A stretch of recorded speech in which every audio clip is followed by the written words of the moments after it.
Another thing you have to do as a leader, and if you're training other people, this is really, really important.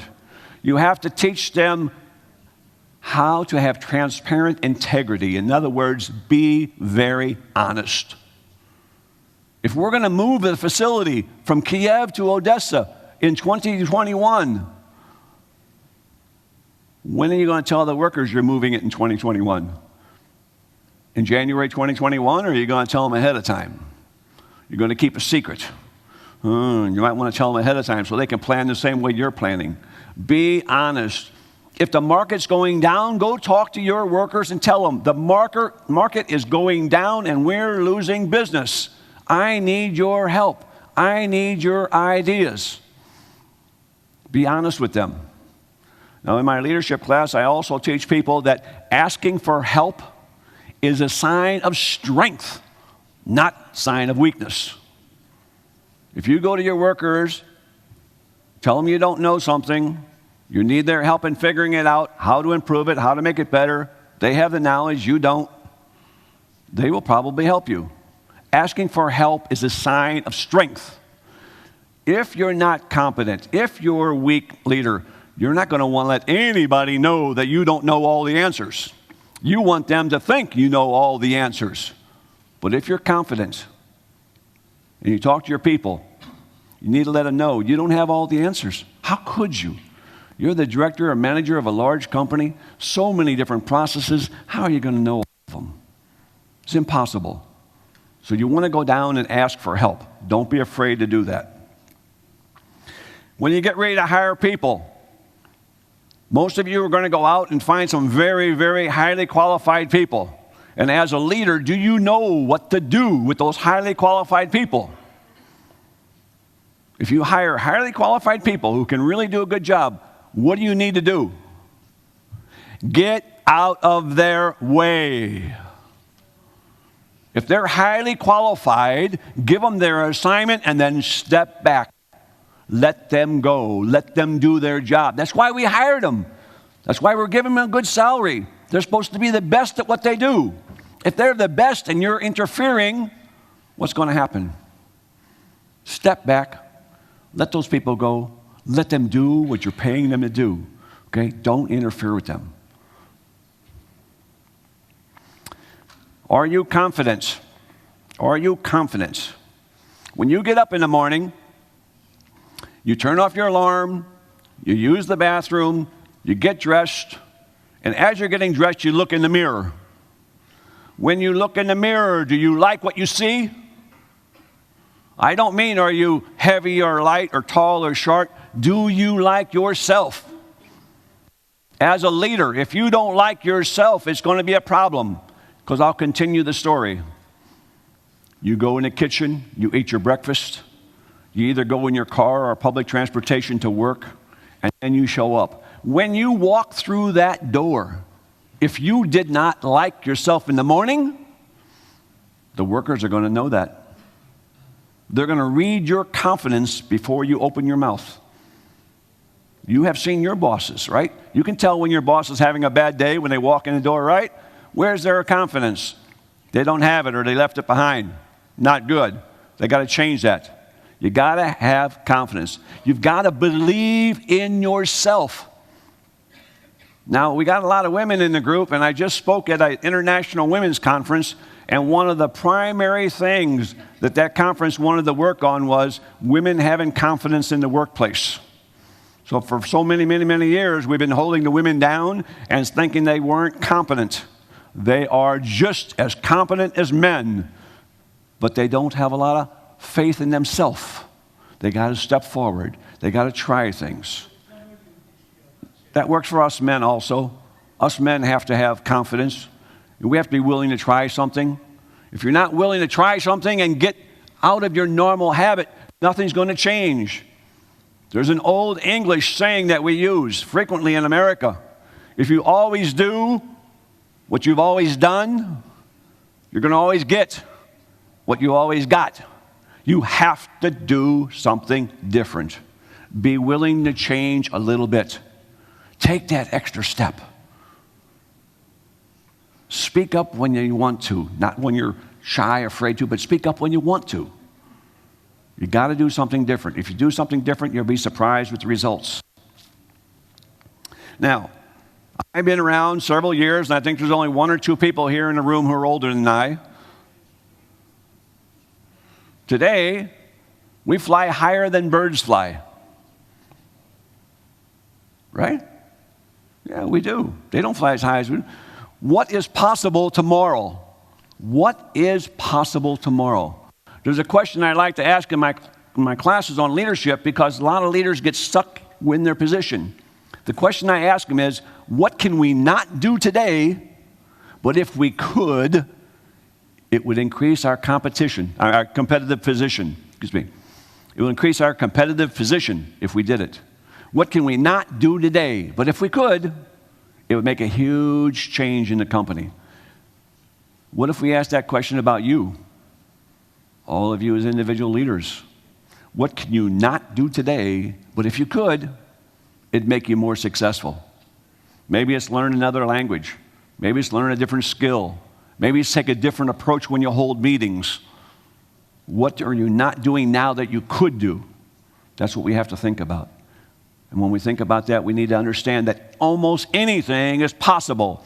Too often we think somebody tells us, Michael, that's impossible. We can't do it. Wrong. You can. It might be hard to do. Might take a long time. Might be expensive. But you can do it. You just got to believe in yourself. Now, I don't know what you see when you look in that mirror, but my friend who looks in the mirror, he sees a very competent person. Many of you are trying to put lean technology or improvement skills into your workplace. The question is, you're asking the worker to do it, but do you do it? In your own personal process, your own personal job, do you apply the same skills internally? If I go to your office and you tell me, Michael, we're putting in 5S all through the factory, we've told all the workers. A lot of you have already done that. So now I go to your office and I sit in your chair and I pull out your bottom drawer. What's in your bottom drawer? Things you need or things you don't need. You told the worker he couldn't have anything extra, but you got extra in your desk. You tell people they have to be on time, start a process and get it done in 17 minutes because that's the cycle time, that's what we need.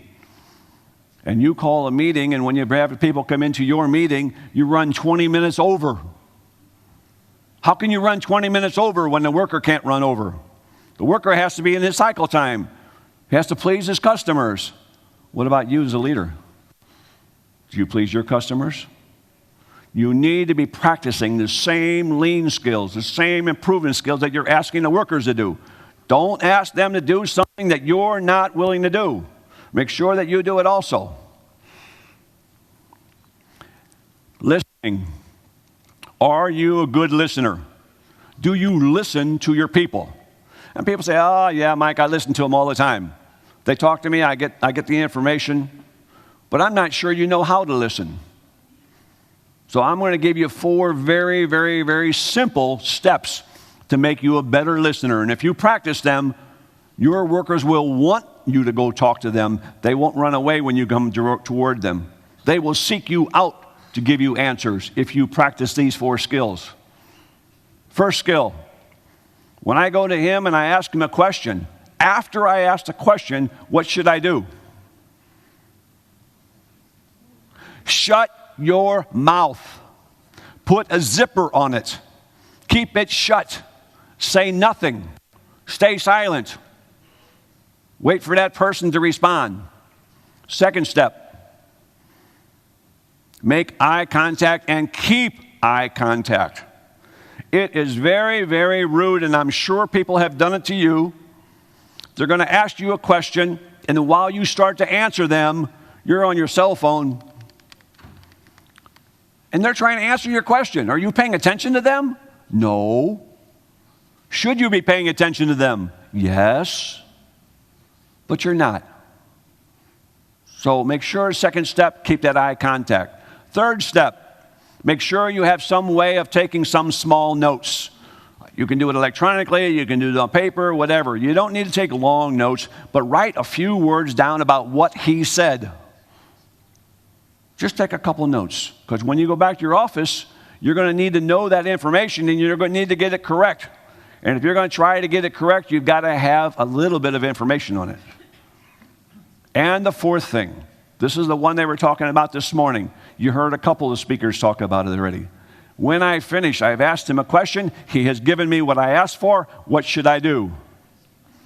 Thank you. The Siebel. Okay? Tell them that you appreciate the fact that they answered your question. Now just think about people who asked you questions. How would you feel if you're the worker and your boss came down, he asked you a question, and then he was silent, listened to you, maintained eye contact with you, took a couple notes, and then said thank you? How would you feel as a worker? Good or bad? What do you think? Good or bad?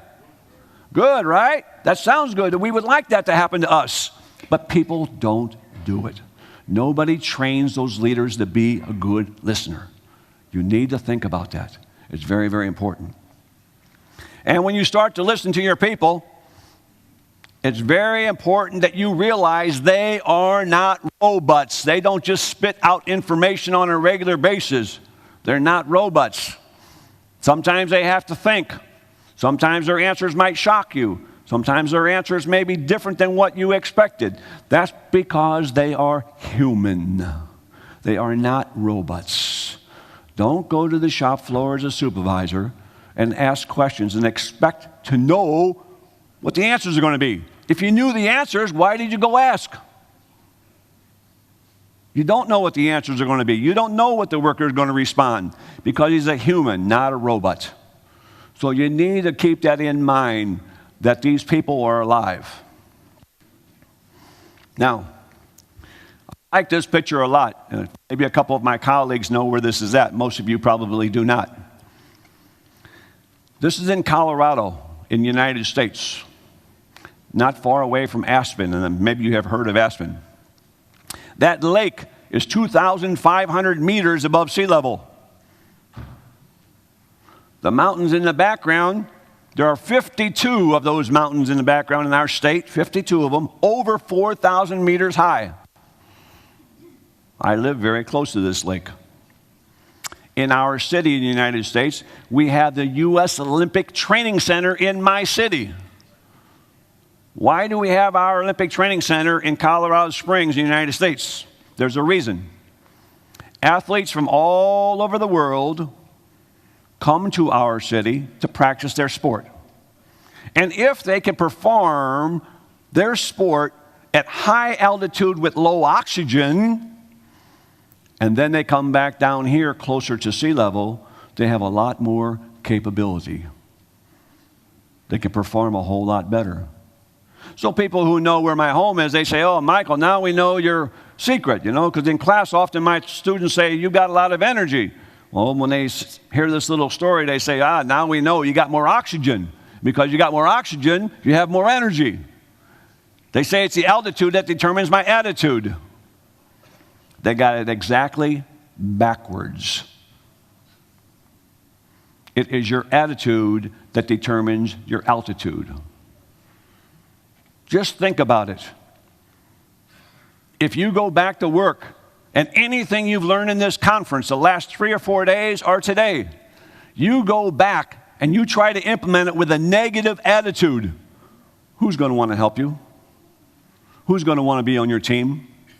Who's going to want to support your idea if you got a negative attitude?